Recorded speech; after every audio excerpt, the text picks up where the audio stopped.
মাংস বনাই আছোঁ পাকঘৰত আৰু ছোৱালী আহিছে তাই থাকে ডিব্ৰুগড়ত আৰু এতিয়া আমাৰ লোকেল মুৰ্গী বনাই আছোঁ এদিনৰ কাৰণে ঘৰলৈ আহে সেইকাৰণে ৰাতিপুৱা বনালোঁ মাছ আৰু এতিয়া বনাই আছোঁ হ'লে মাংস আৰু মাংসখিনি খাই কেনেকুৱা লাগিব নাজানো আৰু বেলেগ এটা ষ্টাইলত বনাইছোঁ আজি বনাবলৈ লৈছোঁ লোকেল চিকেন আৰু এইফালে মাংসখিনিত মই বেলেগ এটা ষ্টাইলত বনাব লৈছোঁ আজি দেখাম সেইফালে আদা নহৰু জলকীয়া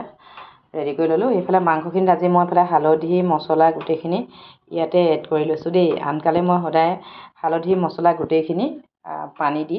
সম্পূৰ্ণ মিছল কৰি লওঁ কিন্তু আজি এটা বেলেগ ষ্টাইল কেনেকুৱা হ'ব গম নাপাওঁ নিজৰ আইডিয়া মতে কৰিবলৈ লৈছোঁ আৰু মাংসটো কেনেকুৱা হয় দেখাম আপোনালোকক আৰু খাই কেনেকুৱা লাগিব সেয়াও জনাম ভিডিঅ'টো চাই থাকিব শেষলৈকে এইফালে কেৰাহীত তেল দি দিওঁ পিঁয়াজখিনি দি দিলোঁ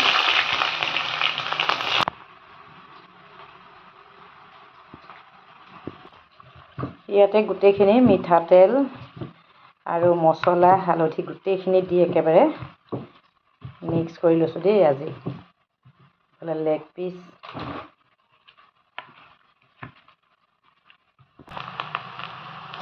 নহৰুখিনি দি দিছোঁ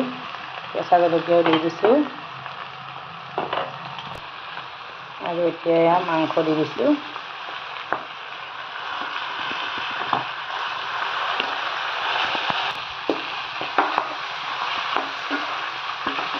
অলপ এতিয়া এনেকৈ লৰাই মেলি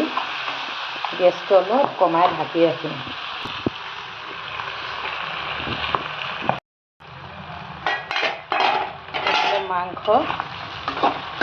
মাংসখিনি বগা কৰি থাকিলে খাই ভাল নালাগে মাংসখিনি অলপ কালাৰটো ৰঙা তেতিয়া মাংস দেখিবলৈও ভাল লাগে আৰু খায়ো ভাল লাগে মই কিন্তু মাংস একেবাৰে কালাৰ কৰি ভাজি লওঁ দেই নহ'লে মোৰ ভাল নালাগে মই এতিয়া এইখিনি ভাজি একেবাৰে কালাৰিং কৰি ল'ম ইয়াত কিন্তু ইমান মছলা দিয়া নাই খুব কম পৰিমাণৰ মছলা দিছোঁ মাংস অলৰেডি হৈ গ'ল এয়া ধুনীয়া কালাৰ এইফালে আকৌ সৰু মাছ কেইটামান পাতত দিবলৈ লৈছোঁ দেখিছেনে আমাৰ ইয়াত জুই নাই আৰু পাত পাবলৈ বহুত দিগদাৰ সেইকাৰণে যেনে তেনে পাত এখন বিচাৰি আনিছোঁ আৰু এইফালে মই কেনেকৈ মাছখিনি পাতত দিম চাবচোন জুই মানে আমাৰ ইয়াত একেবাৰে জুই জ্বলাবলৈ সুবিধা নাই মানে সেইকাৰণে আমি মাছখিনি মই কিহত পাতত দিম চাব দেই